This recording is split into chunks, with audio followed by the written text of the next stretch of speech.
Ya Puan, apa yang boleh saya tolong? Salin, apa penjagaan yang perlu saya buat selepas bersalin dan perlu dielakkan? Okey, baik. Seperti yang Puan tahu, penjagaan selepas bersalin ni kita panggil postnatal care lah. Okey.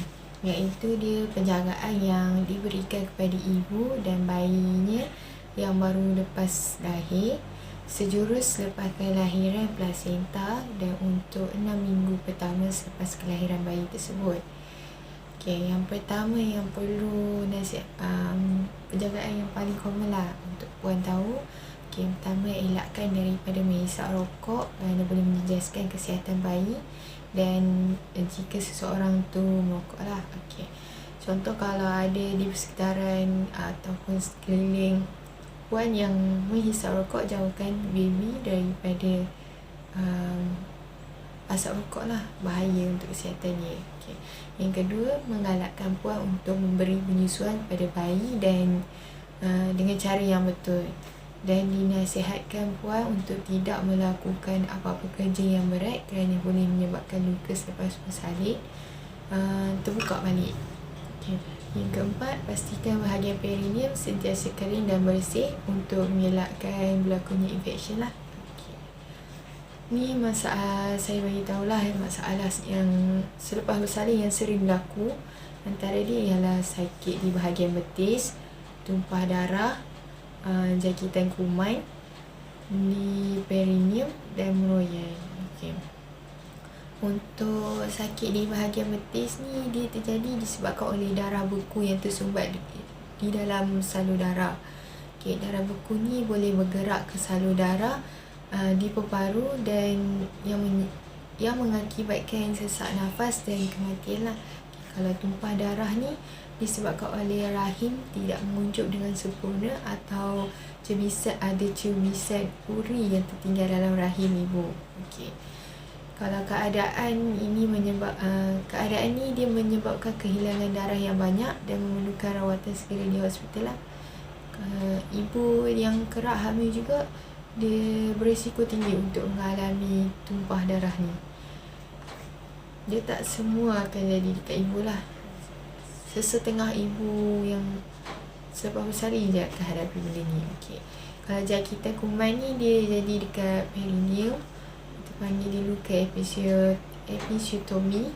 Dia akan lambatkan proses sembuh lah. Lepas tu kuman ni dia boleh merebak ke bahagian pening kencing juga. Dan kuman ni dia merebak melalui darah, iaitu septikemia. Lepas tu kalau meroyan, dia dialami oleh sesetengah ibu selepas bersalin. Dia akan rasa murung disebabkan oleh perubahan hormon yang terjadi kat badan ni lah. Okay, lepas tu akan mengganggu penyusuan susu ibu dan emosi si ibu lah. Okay, ibu yang mengalami meroyan ni dia berisiko untuk mencederakan diri sendiri dan bayi dia. Okay. Untuk pengetahuan Puan juga, tanda-tanda kemurungan yang Puan patut ketahui, salah satu dia tidur terganggu, kurang keyakinan diri, nampak letih, lesu, tidak bermaya. Lepas tu kurang tumpuan dan daya ingatan. Lepas tu perasaan sedih dan low mood yang keterlaluan. Lepas tu si ibu ni akan hilang selera makan. Okay. Tanda-tanda ni amat penting untuk Puan ketahui, sebab kalau Puan dah tahu ada simptom-simptom tanda-tanda macam ni, Puan boleh dapat. Okey, rawatan yang saya boleh bagi tahu ada 3 lah.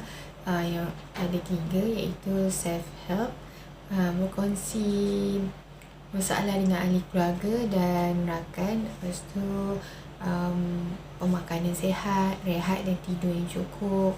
Itu secara diri sendiri punya caralah untuk rawat Puan punya inilah salah satu. Kalau tak okey, Puan boleh gunakan kaedah rawatan yang kedua lah, terapi psikologi, iaitu cognitive behavioral therapy. Lepas tu ubatan Puan boleh anti-depression. Okey. Buat anti-depression ni kalau boleh puan kena tanya kepada pegawai perubatan yang rawat puan lah untuk persetujuan dia. Okay. Lepas tu untuk tips penjagaan kesihatan mental selepas bersalin yang boleh saya kongsi, iaitu puan boleh kongsi masalah dengan pasangan puan dan rakan, lepas tu keluarga, lepas tu lakukan senaman dan melakukan aktiviti yang ringan. Jangan yang berat-berat pula, sebab kalau yang berat-berat nanti takut akan menyebabkan luka tu terbuka balik. Okey. Lepas tu pastikan pemakanan yang sihat. Tidak memaksa diri untuk jadi super mom, iaitu kalau diri dah rasa lemah, tak larat, puan pun kena cukup tidur, cukup rehat untuk kesihatan ibu dan anak tu terjaminlah. Okay. Lepas tu kalau untuk berpantang dan menyusukan bayi ni, saya sarankan puan makan berdasarkan keperluan kalori harian menggunakan konsep pinggan sihat Malaysia lah. Iaitu bagi waktu makan utama yang seperti kita tahu, sarapan, makan tengah hari dan malam. Okey, kalau kedua, tambahkan 3 snack, sajian snack yang berkhasiat penuh dengan nutrien setiap hari jika puan akan menyusukan bayi dengan susu ibu lah secara eksklusif kan. Okey. Ni dapat membantu tambah nutrien dalam puan punya badan. So bila bagi susu dekat anak tu, dia adalah nutrien yang lebih untuk anak dapat. Okay. Lepas tu hadkan pengambilan makanan yang tinggi lemak, gula dan garam. Lepas tu teruskan pengambilan pil zat besi 1 hingga 12 minggu selepas bersalin atas nasihat pegawai perubatan lah, sekiranya puan ada alami anemia semasa hamil ataupun tak. Lepas tu dapatkan nasihat selanjutnya di klinik kesihatan selepas 3 bulan selepas bersalin, sekiranya berat badan puan tidak kembali kepada sebelum puan hamil lah. Okey, sekiranya apa yang saya terangkan di atas puan alami masalah ni, puan boleh dapatkan pemeriksaan dan keterangan lanjut dari klinik kesihatan atau hospital yang berdekatan dengan segeralah. Okay, lepas tu puan ikuti nasihat dan panduan yang diberikan oleh doktor dan jururawat. Terima kasih.